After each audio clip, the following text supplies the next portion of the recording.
कहानी है किसी क्लास की जो कि बिल्कुल भी नॉर्मल नहीं है। यहाँ पर पढ़ने वाले बच्चे अपने एलियन टीचर का स्वागत उन पर गोलियां बरसाकर करते हैं, लेकिन फिर भी किसी की भी गोली एलियन टीचर को छू भी नहीं पाती और एलियन टीचर गोलियों से बचते हुए ही सभी की अटेंडेंस ले लेता है। हमारी कहानी का मेन कैरेक्टर नागिसा बताता है कि इस दुनिया में अचानक एक क्रिएचर आ गया जो कि इतना ताकतवर था कि उसने चांद को भी आधे से ज्यादा काट दिया और पूरी दुनिया की मिलिट्री मिलकर भी उसे नहीं रोक सकती थी और सभी ने जापान पर भरोसा करके उन्हें क्रिएचर को संभालने दिया। इसके बाद हम जापान के सबसे मशहूर जूनियर हाई स्कूल को देखते हैं। यहाँ पर थर्ड ईयर के स्टूडेंट्स में एक क्लास ई होती है जिसे सबसे बेकार क्लास समझा जाता है क्योंकि उसमें पढ़ने वाले बच्चे हर चीज में पीछे थे और इसीलिए उन्हें स्कूल की मेन बिल्डिंग से दूर रखा जाता है और बेकार सी क्लास दी जाती है। मगर यहाँ आकर सबको पता चलता है कि उनके नए टीचर कोई इंसान नहीं बल्कि एक क्रिएचर हैं। वो एलियन बताता है कि मैंने ही तुम्हारे चांद का एक हिस्सा तबाह कर दिया है और अब मैं अगले साल मार्च में तुम्हारी इस दुनिया को भी तबाह कर दूंगा, लेकिन तब तक के लिए मैं तुम्हारा टीचर बनकर रहने वाला हूँ। इसके बाद एक आदमी कारासुमा यहाँ पर आता है और बताता है कि मैं मिनिस्ट्री ऑफ डिफेंस से हूँ और मैं चाहता हूँ कि तुम लोग इस क्रिएचर को जान से मार दो। एक लड़की कहती है कि ये क्या बकवास कर रहे हो, सही से बताओ यहाँ पर क्या चल रहा है। फिर कुरासामा बताता है कि ये क्रिएचर सच बोल रहा है, अगले साल मार्च में ये हमारी दुनिया को भी खत्म कर देगा और ये जानकारी बहुत सीक्रेट है और सिर्फ वर्ल्ड के लीडर्स और अब तुम ये बात जानते हो। इसीलिए अब मैं चाहता हूँ कि तुम हमारा साथ दो और पढ़ाई के साथ साथ इस क्रिएचर को जान से मार दो। फिर कुरासामा एक गन और चाकू निकाल कर दिखाता है कि इस क्रिएचर की स्पीड बहुत तेज है, इसीलिए तुम इसे आसानी से नहीं मार पाओगे। यहीं पर वो क्रिएचर भी बताता है कि तुम्हारी दुनिया को खत्म करना तो बहुत आसान था, इसीलिए मैंने इसे थोड़ा मजेदार बनाने के लिए गवर्नमेंट से एक डील की है कि अगर मुझे इस स्कूल की ई क्लास का टीचर बना दिया जाए तो मैं बच्चों के हाथों मरने के लिए तैयार हूँ। कुरासामा ये भी बताता है कि तुम्हें इस क्रिएचर को मारने के लिए एक अलग तरह की गोलियां, बीबी पैलेट्स और मिनिस्ट्री ऑफ डिफेंस का बनाया हुआ एक खास चाकू इस्तेमाल करना होगा। वो चाकू और वो गोलियां इंसानों को तो कोई नुकसान नहीं पहुंचाएंगी, लेकिन इस क्रिएचर के ऊपर ये काफी असरदार हैं। वो क्रिएचर भी अपने एक टेंटिकल पर गोली मारकर दिखाता है जिससे उसका हाथ अलग हो जाता है, लेकिन कुछ ही समय में वो अपने हाथ को दोबारा रीजनरेट कर लेता है और ये चीज देखकर सारे बच्चे डर जाते हैं। तभी कुरासामा बताता है कि डरो मत, इसने गवर्नमेंट से डील की है कि ये तुम बच्चों को कोई नुकसान नहीं पहुंचाएगा। फिर कुरासामा कहता है कि अब तुम बच्चों के पास अमीर होने का भी एक मौका है, क्योंकि अगर तुमने साल पूरा होने से पहले इस क्रिएचर को मार दिया तो तुम्हें 10 बिलियन। कहानी है किसी क्लास की जो कि बिल्कुल भी नॉर्मल नहीं है। यहाँ पर पढ़ने वाले बच्चे अपने एलियन टीचर का स्वागत उन पर गोलियां बरसाकर करते हैं, लेकिन फिर भी किसी की भी गोली एलियन टीचर को छू भी नहीं पाती और एलियन टीचर गोलियों से बचते हुए ही सभी की अटेंडेंस ले लेता है। हमारी कहानी का मेन कैरेक्टर नागिसा बताता है कि इस दुनिया में अचानक एक क्रिएचर आ गया जो कि इतना ताकतवर था कि उसने चांद को भी आधे से ज्यादा काट दिया और पूरी दुनिया की मिलिट्री मिलकर भी उसे नहीं रोक सकती थी और सभी ने जापान पर भरोसा करके उन्हें क्रिएचर को संभालने दिया। इसके बाद हम जापान के सबसे मशहूर जूनियर हाई स्कूल को देखते हैं। यहाँ पर थर्ड ईयर के स्टूडेंट्स में एक क्लास ई होती है जिसे सबसे बेकार क्लास समझा जाता है क्योंकि उसमें पढ़ने वाले बच्चे हर चीज में पीछे थे और इसीलिए उन्हें स्कूल की मेन बिल्डिंग से दूर रखा जाता है और बेकार सी क्लास दी जाती है। मगर यहाँ आकर सबको पता चलता है कि उनके नए टीचर कोई इंसान नहीं बल्कि एक क्रिएचर हैं। वो एलियन बताता है कि मैंने ही तुम्हारे चांद का एक हिस्सा तबाह कर दिया है और अब मैं अगले साल मार्च में तुम्हारी इस दुनिया को भी तबाह कर दूंगा, लेकिन तब तक के लिए मैं तुम्हारा टीचर बनकर रहने वाला हूँ। इसके बाद एक आदमी कारासुमा यहाँ पर आता है और बताता है कि मैं मिनिस्ट्री ऑफ डिफेंस से हूँ और मैं चाहता हूँ कि तुम लोग इस क्रिएचर को जान से मार दो। एक लड़की कहती है कि ये क्या बकवास कर रहे हो, सही से बताओ यहाँ पर क्या चल रहा है। फिर कुरासामा बताता है कि ये क्रिएचर सच बोल रहा है, अगले साल मार्च में ये हमारी दुनिया को भी खत्म कर देगा और ये जानकारी बहुत सीक्रेट है और सिर्फ वर्ल्ड के लीडर्स और अब तुम ये बात जानते हो। इसीलिए अब मैं चाहता हूँ कि तुम हमारा साथ दो और पढ़ाई के साथ साथ इस क्रिएचर को जान से मार दो। फिर कुरासामा एक गन और चाकू निकाल कर दिखाता है कि इस क्रिएचर की स्पीड बहुत तेज है, इसीलिए तुम इसे आसानी से नहीं मार पाओगे। यहीं पर वो क्रिएचर भी बताता है कि तुम्हारी दुनिया को खत्म करना तो बहुत आसान था, इसीलिए मैंने इसे थोड़ा मजेदार बनाने के लिए गवर्नमेंट से एक डील की है कि अगर मुझे इस स्कूल की ई क्लास का टीचर बना दिया जाए तो मैं बच्चों के हाथों मरने के लिए तैयार हूँ। कुरासामा ये भी बताता है कि तुम्हें इस क्रिएचर को मारने के लिए एक अलग तरह की गोलियां, बीबी पैलेट्स और मिनिस्ट्री ऑफ डिफेंस का बनाया हुआ एक खास चाकू इस्तेमाल करना होगा। वो चाकू और वो गोलियां इंसानों को तो कोई नुकसान नहीं पहुंचाएंगी, लेकिन इस क्रिएचर के ऊपर ये काफी असरदार हैं। वो क्रिएचर भी अपने एक टेंटिकल पर गोली मारकर दिखाता है, जिससे उसका हाथ अलग हो जाता है, लेकिन कुछ ही समय में वो अपने हाथ को दोबारा रीजनरेट कर लेता है। और ये चीज देखकर सारे बच्चे डर जाते हैं। तभी कुरासामा बताता है कि डरो मत, इसने गवर्नमेंट से डील की है कि ये तुम बच्चों को कोई नुकसान नहीं पहुंचाएगा। फिर कुरासामा कहता है कि अब तुम बच्चों के पास अमीर होने का भी एक मौका है, क्योंकि अगर तुमने साल पूरा होने से पहले इस क्रिएचर को मार दिया तो तुम्हें 10 बिलियन येन मिलेंगे। कहानी अब वापस प्रेजेंट में आती है। ये लोग मिलकर अपने टीचर पर गोलियां बरसा रहे थे, लेकिन उसकी स्पीड के आगे इनकी गोलियां किसी भी काम की नहीं थीं। साथ ही इस साल की शुरुआत से ही कुरासामा भी इनका टीचर बनकर इन्हें यहाँ पर ट्रेनिंग दे रहा था। और इसके अलावा एक प्रोफेशनल असैसिन मिस इरीना भी इन्हीं की टीचर बनकर यहाँ पर आई थी। उन्हें भी क्रिएचर को मारना था। नागिसा कहता है कि मिस इरीना एक स्किल्ड असैसिन है। उन्होंने पहले दिन ही क्रिएचर पर एक बड़ी सी गन से हमला कर दिया था, लेकिन फिर भी वो कुछ भी नहीं कर पाई और हार कर बाहर आ गई। और तब से वो हमारी इंग्लिश की टीचर हैं। यहीं अब प्रेजेंट में किसी की भी एक भी गोली क्रिएचर को नहीं लगती और गोलियां खत्म होने पर सभी बैठ जाते हैं। क्रिएचर हंसते हुए कहता है कि मुझे उम्मीद है ग्रेजुएशन से पहले तुम में से कोई मुझे मारने में कामयाब हो जाएगा। अब इसके बाद कारासुमा इन सभी को फाइटिंग की ट्रेनिंग देने लगता है। यहाँ पर कुछ लड़कों ने मिलकर नागिसा के साथ कोई प्लान बनाया था, जिसे आज वो अंजाम देने वाले थे। वो लड़के नागिसा से कहते हैं कि तूने उस ऑक्टोपस की वीकनेस नोट की है ना। नागिसा हाँ करता है और इन्हें वो दिखाता है, लेकिन उससे बस इन्हें इतना ही पता चलता है कि अलग अलग इमोशंस जैसे कि गुस्सा आना और खुश होने पर उसके चेहरे का रंग बदल जाता है। लेकिन ये जानकारी उन लड़कों के किसी काम की नहीं थी।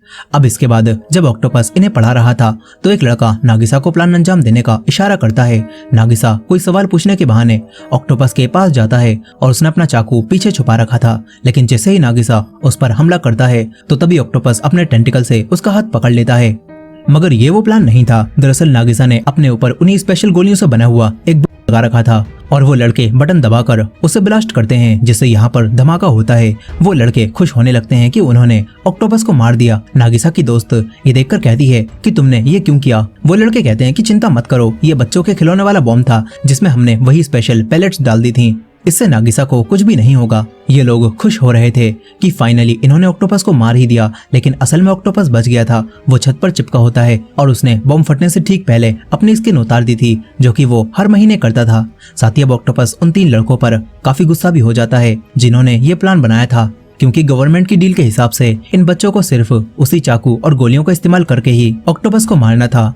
इसी वजह से अब ऑक्टोपस तेजी से कहीं जाकर वापस आता है और उसके हाथों में इन लड़कों के घर की नेम प्लेट होती है। वो कहता है कि मैं तुम्हें तो नुकसान नहीं पहुंचा सकता, लेकिन अगर तुमने दोबारा ऐसा किया तो मैं तुम्हारे घर वालों या फिर दोस्तों को मार सकता हूँ। अब इसके बाद वो इनकी काफी तारीफ करते हुए कहता है कि तुम्हारा ये प्लान तो वैसे बहुत अच्छा था और नागिसा ने सबसे बेहतर एक्ट किया और बिना कुछ पता लगे मेरे करीब पहुंच गया। वो नागिसा की काफी तारीफ करके सभी को सीट पर बैठने के लिए कहता है। तभी ये लोग पूछते हैं कि वैसे आपका नाम क्या है। ऑक्टोपस कहता है कि मेरा कोई भी नाम नहीं है। तभी एक लड़की कहती है कि फिर तो हम आपको अब से कोरो सेंसेई कहेंगे। ऑक्टोपस को भी अपना नाम काफी पसंद आता है और सभी उन्हें कोरो सेंसेई कहने लगते हैं। अब इसके बाद अगले दिन कारासुमा और इरेना देखते हैं कि बच्चों ने कोरो सेंसेई को जाल में फंसा दिया है। वो सभी लोग मिलकर कोरो सेंसेई पर गोलियां बरसा रहे थे, लेकिन जाल में फंसे होने के बावजूद भी कोरो सेंसेई की स्पीड बहुत तेज थी। वो हर गोली से बच जाते हैं। कारासुमा पूछता है कि यहाँ पर क्या चल रहा है। 2 लड़कियां उन्हें बताती हैं कि हमने सेंसेई को पकड़ने के लिए एक ट्रैप बिछाया था, जिसमें वो आसानी से फंस गए और फिर हमने उन्हें जाल में दबोच लिया। यहाँ पर कोरो सेंसेई अब घूम घूम कर नेट तोड़ देता है और ये देखकर सभी तुरंत उस पर गोलियां चलाने आते हैं, लेकिन वो स्पीड से छत पर चला जाता है और कहता है कि तुम्हारा प्लान काफी मजेदार था, लेकिन बदले में अब तुम्हें कल डबल होमवर्क करना पड़ेगा। अब तभी यहाँ पर एक नया लड़का आता है। उसका नाम कर्मा था। उसे कुछ दिनों पहले स्कूल से सस्पेंड कर दिया गया था। कोरो सेंसेई उसके पास जाते हैं और कर्मा हाथ मिलाने के लिए हाथ आगे बढ़ाता है, लेकिन जैसे ही कोरो हाथ छूता है तो उसके हाथ के टेंटिकल वहीं पर टूट जाते हैं और कर्मा जोर जोर से हंसकर कहने लगता है कि मैंने तो सुना था तुम बहुत तेज हो, लेकिन असल में तुम तो बहुत स्लो हो। तुम मेरे हाथ में लगे हुए उसी चाकू के टुकड़ों को भी नहीं देख पाए। कर्मा कहता है कि मैं तुम्हें आराम से मार दूंगा। ये चीज देखकर सारे बच्चे हैरान रह जाते हैं, क्योंकि अब तक कोरो सेंसेई को कोई भी नहीं छुपाया था, लेकिन कर्मा ने आते ही उसके हाथ के टेंटिकल तोड़ दिए। नागिसा मन ही मन कहता है कि कर्मा को स्कूल से इसीलिए सस्पेंड किया गया था क्योंकि उसने अपने सीनियर्स को बहुत बुरा मारा था और वही हम सब में सबसे समझदार और ताकतवर है। शायद अगर कोई है जो कोरो सेंसेई को मार सकता है तो वो कर्मा है। अब इसके बाद हम दो फाइटर जेट को देखते हैं जो कि कहीं पर बॉम्ब गिराने जा रहे थे। तभी कोरो सेंसेई वहां पर आकर उन्हें तोड़ देते हैं। साथ ही वो अपनी बुक में कर्मा को सारे बच्चों से आगे रखते हैं और सोचते हैं कि अब इस कर्मा को किस तरह ठीक किया जाए। अब इसके बाद अगले दिन जैसे ही वो क्लास में पहुंचता है तो किसी ने एक ऑक्टोपस उसी चाकू से मारकर डेस्क पर रख दिया था। कर्मा कहता है कि वो गलती से मैंने उस ऑक्टोपस को तुम्हें समझकर मार दिया। लेकिन ये देखकर कोरो सेंसेई तेजी से कहीं पर जाकर आते हैं और अब एक मिसाइल उनके हाथ में थी। ये देखकर सभी सोच रहे थे कि अब तो कर्मा गया, लेकिन कोरो सेंसेई मिसाइल की आग से ऑक्टोपस पकाकर कर्मा को खिलाते हैं। साथ ही उन्होंने कर्मा के नाखूनों पर एक आर्ट भी बना दी थी। अब इसके बाद दूसरी क्लास के दौरान जब कर्मा कोरो सेंसेई के ऊपर सूप से हमला करता है तो तभी वो तेजी से बचकर कर्मा को लड़कियों वाला एप्रन पहना देते हैं और उन्होंने हवा में गिरते हुए ही सूप को भी गिरने से बचा लिया था। ये सब देखकर सभी लोग कोरो सेंसेई की तारीफ करने लगते हैं कि वो तो कितने तेज हैं। कुछ समय बाद नागिसा कर्मा को देखता है जो कि अकेला बैठा हुआ था। कर्मा अपने पुराने टीचर के बारे में सोच रहा था जो कि काफी अच्छे थे। वो कर्मा को हमेशा समझाते थे और उसका साथ देते थे। यहाँ पर अब कर्मा नागिसा से पूछता है कि नागिसा कोरो सेंसेई कैसे हैं। इस पर नागिसा कहता है कि कोरो सेंसेई काफी अच्छे टीचर हैं, साथ ही बच्चे उन्हें पसंद करने लगे हैं और तो और वो इस दुनिया को खत्म करने आए थे, लेकिन असल में वो पढ़ाने में भी काफी अच्छे हैं। ये सब सुनकर कर्मा के दिमाग में कोरो सेंसेई को मारने का नया प्लान आता है और तभी कोरो सेंसेई यहाँ पर प्रकट हो जाते हैं। कर्मा कोरो सेंसेई से पूछता है कि आप एक अच्छे टीचर हो ना, क्या आप अपने स्टूडेंट को प्रोटेक्ट करने के लिए अपनी जान को खतरे में डालोगे। कोरो सेंसेई हाँ बोलते हैं और ये सुनते ही कर्मा अपनी गन निकालकर नीचे कूद जाता है। उसने कोरो सेंसेई को दो तरह से फंसा दिया था। अब अगर कोरो सेंसेई उसे बचाने आते हैं तो कर्मा उन्हें शूट करके खत्म कर देगा और अगर कोरो सेंसेई उसे नहीं बचाते तो वो एक टीचर के रूप में फेल हो जाएंगे। कर्मा सोच रहा था कि उसने बाजी मार ली। साथ ही हमें पास्ट का सीन भी दिखाया जाता है जहां पर जब कुछ ए क्लास वाले लड़के पिछले साल की ई क्लास के एक लड़के को बुली कर रहे थे तो कर्मा उन्हें मारकर उस लड़के को बचाता है, जिससे पता चलता है कि कर्मा कोई बुरा लड़का नहीं है बल्कि वो तो अंदर से काफी अच्छा है। लेकिन क्योंकि अब उसने ई क्लास के स्टूडेंट की साइड लेकर एलियट क्लास के बच्चों को मारा था, इसीलिए उसके टीचर जो कि हमेशा उसका साथ देते थे वो कर्मा को डांटते हैं, जबकि कर्मा ने कुछ गलत नहीं किया था। और उस दिन के बाद कर्मा समझ गया कि उसके ये टीचर अच्छे नहीं हैं, बल्कि वो तो हर सिचुएशन में अपने बारे में सोचते हैं। इसी चीज को देखते हुए कर्मा अब कोरो सेंसेई को आजमा रहा था और तभी कोरो सेंसेई अपनी स्पीड से अपने टेंटिकल की मदद से एक जाल बना देते हैं, जिससे कर्मा नीचे गिरने से बच जाता है और कर्मा कोरो सेंसेई को भी मार नहीं पाता। इसके बाद कोरो सेंसेई उसे ऊपर लेकर आते हैं और कहते हैं कि तुम मेरे स्टूडेंट हो, इसीलिए तुम्हें मरने देने का तो सवाल ही नहीं होता। ये सब देखकर अब कर्मा भी हार मान लेता है और कहता है कि इन्हें किसी भी तरह से नहीं मारा जा सकता। ये बोलकर वो जाने लगता है, लेकिन जाते हुए वो कोरो सेंसेई से कहता है कि एक दिन मैं आपको जरूर मारूंगा। कोरो सेंसेई भी कहते हैं कि मुझे भी उस दिन का इंतजार रहेगा। यहीं पर नागिसा सोच रहा था कि आखिर कोरो सेंसेई ने कर्मा को बचाने के लिए इतना सब कुछ क्यों किया। मिलिट्री बेस में सोल्जर्स का लीडर कारासुमा को बताता है कि पिछले 2 महीनों से जब से वो क्रिएचर आया है तब से पूरे वर्ल्ड से हमारे ऊपर मिसाइल से हमले हो रहे हैं ताकि वो क्रिएचर को मार सकें, लेकिन हर बार वो क्रिएचर ही मिसाइल से हमें बचा लेता है, मगर फिर भी हमें किसी भी तरह उस क्रिएचर को मारना होगा। वो लीडर कारासुमा को बताते हैं कि अब हम उस क्लास में एक नए स्टूडेंट को भेजने वाले हैं, शायद वो क्रिएचर को मार सके। अब इसके बाद कोरो सेंसेई की क्लास में एक नया स्टूडेंट आता है। वो कोई इंसान नहीं बल्कि एक एआई रोबोट था और उसे बस एक ही नियम दिया गया था कि उसे किसी भी बच्चे को नुकसान नहीं पहुंचाना है, बाकी किसी भी तरह से वो कोरो सेंसेई को मार सकती है। अब पहले चांस में ही वो कई सारी बड़ी बड़ी गन्स निकालती है और डायरेक्ट कोरो सेंसेई के ऊपर गोलियों की बरसात कर देती है। सारे बच्चे ये देखकर डेस्क के पीछे छुप जाते हैं और कोरो सेंसेई अपनी स्पीड से उन गोलियों से बच रहे थे। फिर गोलियां खत्म हो जाती हैं। अब इसके बाद कारासुमा बताता है कि ये मिलिट्री की लेटेस्ट टेक्नोलॉजी है और इसमें खास बात यह है कि ये एआई खुद सीखकर खुद को इवॉल्व कर सकती है। अब इसके बाद कई दिन बीतते जाते हैं। वो रोबोट हर दिन हमला करती है और कोरो सेंसेई उससे बचते हुए सभी को पढ़ाते हैं। इसी तरह हर बार हमला करके वो डेटा कलेक्ट करती है और बताती है कि पहले दिन हमला करने के बाद कोरो सेंसेई को मारने के चांस 0.001% थे, लेकिन अगले दिन हमला करने के बाद ये नंबर बढ़कर 0.005% हो गए हैं। और इसी तरह हर हमले के बाद मैं खुद को इवॉल्व करती हूँ। इससे ग्रेजुएशन के दिन तक कोरो सेंसेई को मारने के चांस 90% से भी ज्यादा हो जाएंगे। अब इसके बाद अगले दिन सभी स्टूडेंट मिलकर उस रोबोट को बांध देते हैं ताकि वो अपनी गन से बाहर ना निकाल पाए। ये चीज सभी बच्चों ने इसीलिए की थी क्योंकि जब भी वो रोबोट हमला करती थी तो बाकी बच्चों को ही क्लास की सफाई करनी पड़ती थी और इससे क्लास भी डिस्टर्ब हो रही थी। ये सब देखकर कोरो सेंसेई अकेले में रोबोट को समझाते हैं कि तुम्हें पहले बाकी बच्चों से दोस्ती करनी होगी, तभी तुम उनकी मदद ले पाओगी। कोरो सेंसेई रोबोट को सारे बच्चों का डेटा दिखाते हैं और कहते हैं कि तुम लेटेस्ट टेक्नोलॉजी हो ना, जो कि खुद सीख सकती हो, इसलिए इस डेटा को यूज करो और सभी बच्चों से दोस्ती करने की कोशिश करना। अब इसके बाद रोबोट सारे बच्चों का डेटा पढ़ने लगती है। इसके बाद अगले दिन सभी बच्चों के फोन में एक मैसेज आता है और ये वही एआई रोबोट थी जो कि सबकी दोस्त बनने के लिए अब उनके फोन में एक ऐप बनकर आ गई थी। वो कहती है कि अब से मैं एक ऐप बनकर आप सभी के कामों में आपकी मदद कर सकती हूँ। बाकी बच्चों को ये ऐप काफी पसंद आता है। साथ ही वो रोबोट कहती है कि अब से मैं क्लास में अटैक नहीं करूंगी, ताकि पहले मैं आप सभी से अच्छी दोस्ती कर सकूं और हम फिर साथ में मिलकर कोरो सेंसेई को मारेंगे। ये सुनकर सभी लोग खुश होते हैं और एक लड़की रोबोट को नया नाम देती है कि हम तुम्हें अब से रित्सु बुलाएंगे। ये नाम रोबोट को भी काफी पसंद आता है। अब तभी इन्हें पता चलता है कि आज एक और स्टूडेंट यहाँ पर ट्रांसफर होकर आने वाला है। कुछ समय बाद वो नया स्टूडेंट छत तोड़कर आता है। उसका नाम इतोना था। वो आते ही कहता है कि मैंने छत तोड़कर साबित कर दिया है कि मैं इस पूरे स्कूल से ज्यादा ताकतवर हूँ। फिर इतोना का गार्डियन यहाँ पर आता है। उसने खुद को व्हाइट कपड़ों से ढक रखा था और वो खुद का नाम शीरो बताता है।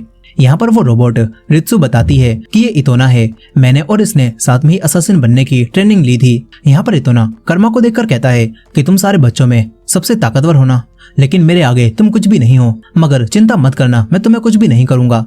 मेरा टारगेट तो कोरो सेंसेई है, जो कि मुझसे भी ज्यादा ताकतवर हैं। वो कोरो सेंसेई के पास जाकर कहता है कि कोरो सेंसेई, मैं आपको आराम से मार सकता हूँ, क्योंकि आखिरकार हम दोनों सगे भाई हैं। ये बात सुनकर नागिसा हैरान रह जाता है कि ये लड़का इतोना कोरो सेंसेई का भाई है। यहाँ पर इतोना कोरो सेंसेई को फाइट के लिए चैलेंज करता है और फिर क्लास खत्म होने पर ये लोग एक रिंग बनाते हैं और व्हाइट कपड़ों वाला शीरो कहता है कि इस फाइट का रूल सिंपल है, जो भी पहले रिंग से बाहर निकल गया वो हार जाएगा। अब फाइट शुरू होते ही इतोना कोरो सेंसेई का एक टेंटिकल काट देता है और पता चलता है कि उसके सर से भी टेंटिकल्स निकल रहे हैं, जो देखकर सभी बच्चे हैरान रह जाते हैं। और अब कोरो सेंसेई गुस्से में उसी दिन को याद करते हैं जब वो लैब से आजाद हुए थे। इसके बाद वो गुस्से में कहते हैं कि तेरे पास ये टेंटिकल कहाँ से आए।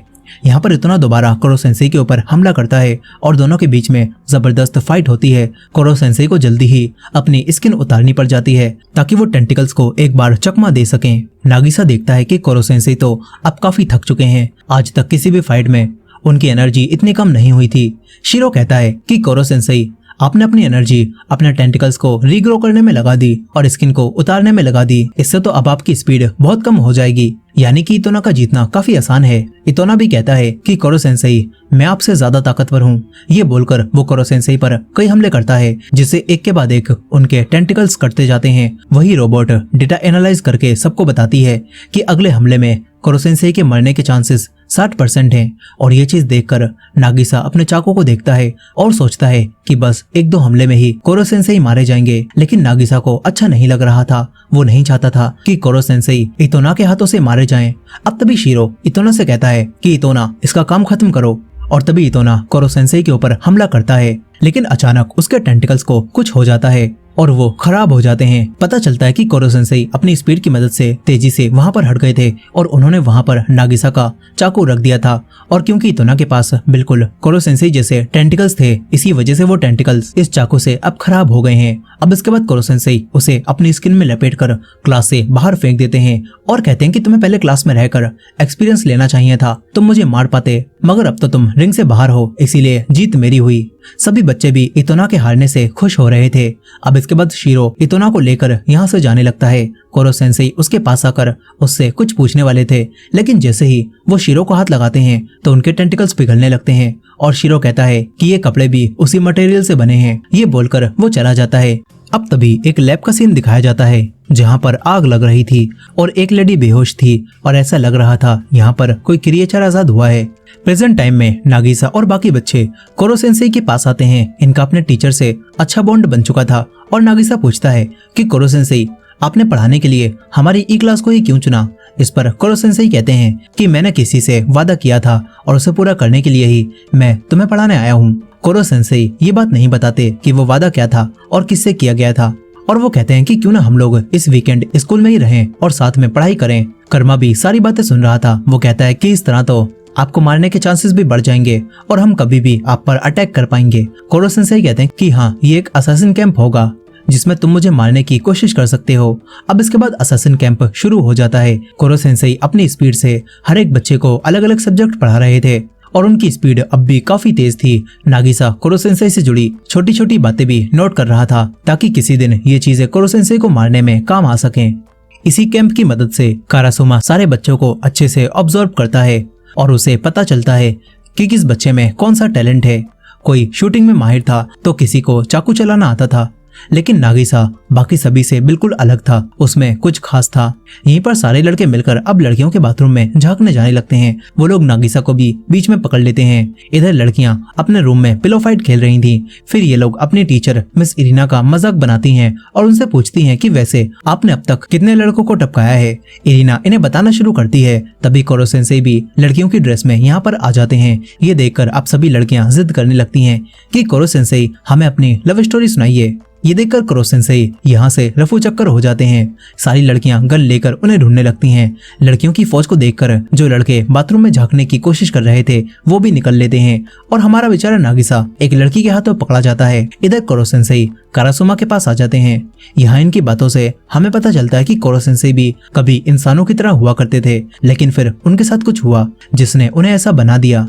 एक औरत भी उस दिन वहाँ पर मौजूद थी और कोरो सेंसेई आज भी उस औरत को याद करते हैं। अब इसके बाद इनके स्कूल में एक नया पीटी टीचर आता है जिसका नाम अकीरा होता है। वो उन्हें कारासुमा की जगह ट्रेनिंग देने वाला था। शुरू में अकीरा सभी के साथ काफी अच्छे से पेश आता है। ऐसा लगता है कि जैसे वो बहुत अच्छा टीचर हो।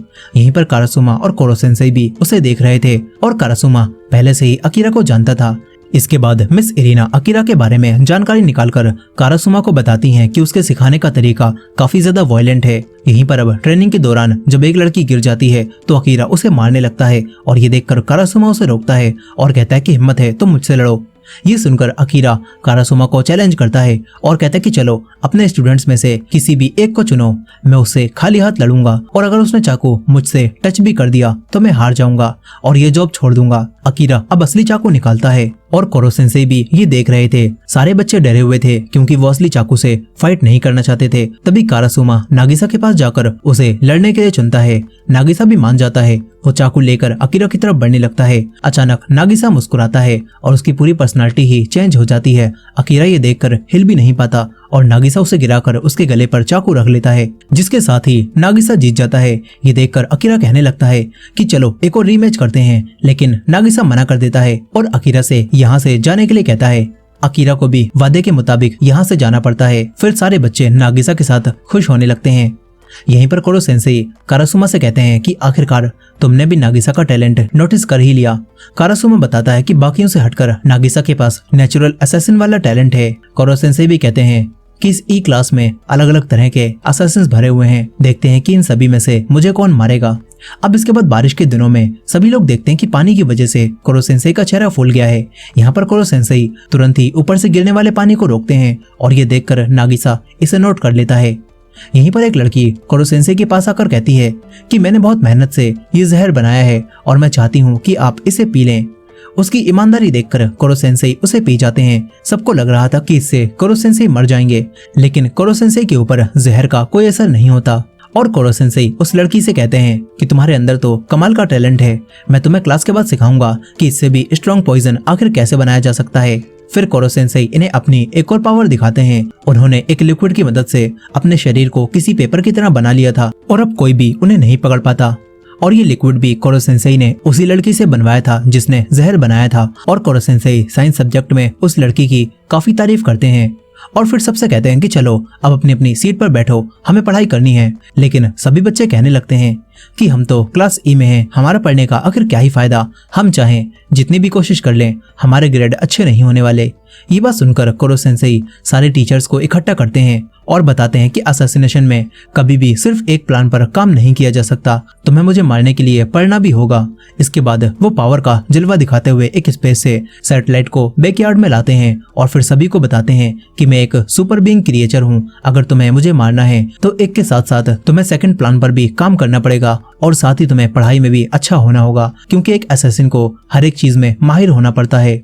अब इसके बाद कोरो सेंसेई सभी बच्चों को एक लकी चांस देते हैं और कहते हैं कि इस साल मिड टर्म्स के एग्जाम में जो भी बच्चे एक सब्जेक्ट में टॉप स्कोर लाएंगे तो उन्हें मेरा एक टेंटिकल काटने का मौका मिलेगा। कोरो सेंसेई बताते हैं कि जब मेरा एक टेंटिकल काटा जाता है तो इससे मेरी स्पीड स्लो हो जाती है और मुझे काफी एनर्जी लगाकर उसे रीग्रो करना पड़ता है। इसका मतलब है जब तुम मेरा टेंटिकल काट दोगे तो मुझे मारने के चांसेस भी बढ़ जाएंगे। ये बात सुनकर सभी बच्चे खुश हो जाते हैं और फिर अच्छे से पढ़ाई करने लगते हैं। और तो और जब एक लड़की को इंग्लिश सब्जेक्ट में परेशानी आती है तो कोरो सेंसेई उसे उड़ाकर डायरेक्ट यूएस ले जाने लगते हैं ताकि वहां से वो लड़की आराम से इंग्लिश समझ सके। इसी तरह कोरो सेंसेई हर एक बच्चे के साथ कई जगहों पर जाकर पूरी की पूरी एक एल्बम बना लेते हैं। और फिर कुछ समय बाद मिड टर्म्स एग्जाम का रिजल्ट आ जाता है। 5 बच्चों ने अलग अलग 5 सब्जेक्ट में टॉप किया था, जिसका मतलब है इन्हें कोरो सेंसेई के 5 टेंटिकल काटने का मौका मिलेगा। अब इसके बाद ये लोग समर वेकेशंस में कोरो सेंसेई को असैसिनेट करने का दिन तय करते हैं और फिर सभी लोग उस दिन की अच्छे से तैयारी करने लगते हैं। ये लोग हर चीज को अच्छे से प्लान करते हैं और इसके साथ ही वो दिन भी करीब आने लगता है। साथ ही एक दिन फायरवर्क्स देखते हुए ये लोग बात करते हैं कि तुम लोगों को वो टीचर मिस युकीमुरा याद है? हम बिल्कुल बेकार क्लास थे लेकिन फिर भी हमारी टीचर मिस युकीमुरा हमें हमेशा सपोर्ट करती थी। ये लोग सोचते हैं कि पता नहीं अचानक से युकीमुरा कहाँ पर चली गई। अब अगले दिन कोरो सेंसेई को असैसिनेट करने का दिन आ जाता है। ये लोग कोरो सेंसेई को चारों तरफ से बांध देते हैं और पानी और हथियारों के साथ रेडी हो जाते हैं। नागिसा की नोट की हुई जानकारी के मुताबिक इन्हें पता चल गया था कि कोरो सेंसेई पानी से कमजोर हो जाते हैं और साथ ही अब टेंटिकल्स काटने के बाद ये लोग कोरो सेंसेई को पानी से और कमजोर करेंगे, जिससे उन्हें मारना और आसान हो जाएगा। फिर इसके बाद 5 लोग गन की मदद से कोरो सेंसेई के 5 टेंटिकल काट देते हैं और इसके बाद सभी उनके ऊपर पानी डालने लगते हैं। फिर 2 बच्चे गोलियों से कोरो सेंसेई पर हमला करते हैं, मगर तभी यहाँ पर एक बड़ा धमाका होता है और जब धुआं हटता है तो कोरो सेंसेई यहाँ पर नहीं थे। इन्हें लगता है कि वो मारे गए, मगर कोरो सेंसेई ने खुद को एक छोटी सी बॉल में ट्रांसफॉर्म कर लिया था, जिससे वो अभी भी जिंदा थे। और वो बताते हैं कि ये मेरी एब्सोल्यूट डिफेंस फॉर्म है, इसमें तुम लोग मुझे किसी भी गोली या चाकू से नहीं मार सकते और न ही मुझे पानी से कोई फर्क पड़ेगा। कोरो सेंसेई बताते हैं कि अगले 24 घंटों बाद ही अब मैं अपने असली रूप में आ पाऊंगा और तब तक के लिए ये लोग उनका कुछ नहीं बिगाड़ सकते।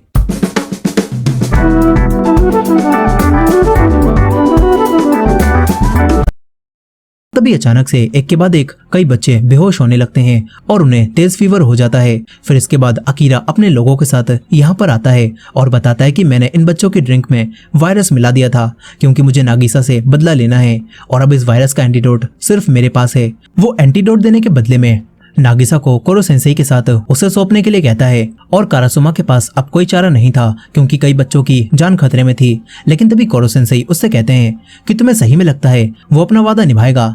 ये सुनकर वो रुक जाते हैं और तभी पीछे से एक टेंटिकल आता है और कारासुमा नागिसा को बचा लेते हैं। पता चलता है कि इतोना ठीक होकर दोबारा कोरो सेंसेई को मारने यहाँ पर आ गया है। ये देखकर कर्मा तुरंत ही नागिसा और कोरो सेंसेई को लेकर यहाँ से भाग जाता है। इतोना भी इनके पीछे जाता है। यहीं पर अकीरा एंटीडोट देने से मना कर देता है और यहाँ से निकल लेता है। ये देखकर अब सभी लोग सभी बच्चों को फीवर की और दूसरी दवाइयाँ देने लगते हैं ताकि ये लोग उनकी हालत को कंट्रोल कर सकें। वहीं पर नागिसा और कर्मा कोरो सेंसेई को लेकर एक टावर पर चढ़ रहे थे। तभी इतोना बीच से लेडर तोड़ देता है जिससे नागिसा आगे नहीं जा पाता। नागिसा कोरो सेंसेई को कर्मा को देता है, लेकिन फिर इतोना ऊपर आकर कर्मा से फाइट करने लगता है, मगर कर्मा भी फाइटिंग में काफी अच्छा था। वो इतोना से बचता रहता है और ये लोग टावर पर ही फाइट करते हैं। तभी कर्मा ऊपर से नीचे गिर जाता है। नागिसा भी लेडर पर लटका हुआ था और लेडर अब टूट रही थी। ये देखकर नागिसा नीचे कूद जाता है और बच जाता है। इसके बाद कर्मा नागिसा को ऊपर की तरफ इशारा करता है और फिर दोनों कोरो सेंसेई को फुटबॉल बनाकर टावर पर खेलने लगते हैं। इतोना इन्हें मारना नहीं चाहता था, इसीलिए वो कहता है कि मुझे कोरो सेंसेई दे दो। लेकिन तभी यहाँ पर बारिश शुरू हो जाती है और क्योंकि इतोना के टेंटिकल्स भी बिल्कुल कोरो सेंसेई की तरह थे, इसीलिए वो पानी में कमजोर पड़ जाते हैं और नागिसा उन्हें काटकर इतोना को हरा देता है। कोरो सेंसेई भी समझ जाते हैं कि इन्होंने जानबूझकर आज का दिन चुना था क्योंकि इन्हें पता चल गया था कि आज बारिश होने वाली थी और बारिश में कोरो सेंसेई कमजोर पड़ जाते, लेकिन फाइट यहाँ तक पहुंच ही नहीं पाई। अब तभी इन दोनों के फोन पर एक मैसेज आता है जो कि उसी एआई रोबोट का था। उसे देखकर दोनों थोड़े हैरान होते हैं। अब इसके बाद नागिसा एक बैग में कोरो सेंसेई को रखकर अकीरा के सामने आ जाता है। अकीरा ने उसकी दोस्त को पकड़ लिया था और अकीरा उसकी दोस्त के बदले में कोरो सेंसेई को मांगता है, जिन्हें वो सीमेंट में उन्हीं गोलियों के साथ दफन करने वाला था ताकि उसे 10 बिलियन येन मिल सके। नागिसा अकीरा से कहता है कि प्लीज कोरो सेंसेई हमारे टीचर हैं, हमने उनके साथ इतना वक्त बिताया है, इसीलिए प्लीज हमें कोरो सेंसेई को मारने दो। नागिसा अकीरा से विनती करने लगता है और ये देखकर अकीरा उसके सर पर पैर रख लेता है। लेकिन तभी नागिसा के फोन पर दोबारा मैसेज आता है जिससे वो खुश होता है और अकीरा को कोरो सेंसेई को दे देता है। लेकिन असल में वो एक फुटबॉल थी, जिसके बाद सभी स्टूडेंट बाहर आते हैं और जिन्होंने वायरस वाली ड्रिंक पी थी वो भी ठीक हो चुके थे। अब इसके बाद ये सभी मिलकर अकीरा को ही सीमेंट में दबा देते हैं और फिर पता चलता है कि उसी लड़की ने जिसने पहले जहर बनाया था उसने अपने टैलेंट से इस वायरस का एंटीडोट भी बना लिया था और उसी एआई रोबोट की मदद से इन्हें सारी जानकारी मिल पाई थी जिससे ये लोग अकीरा को हरा पाए। अब इसके बाद यहाँ पर मिलिट्री के सोल्जर्स आने लगते हैं और फिर कारासुमा इन्हें एक चैम्बर दिखाकर सबको बताता है कि तुम लोगों की मदद से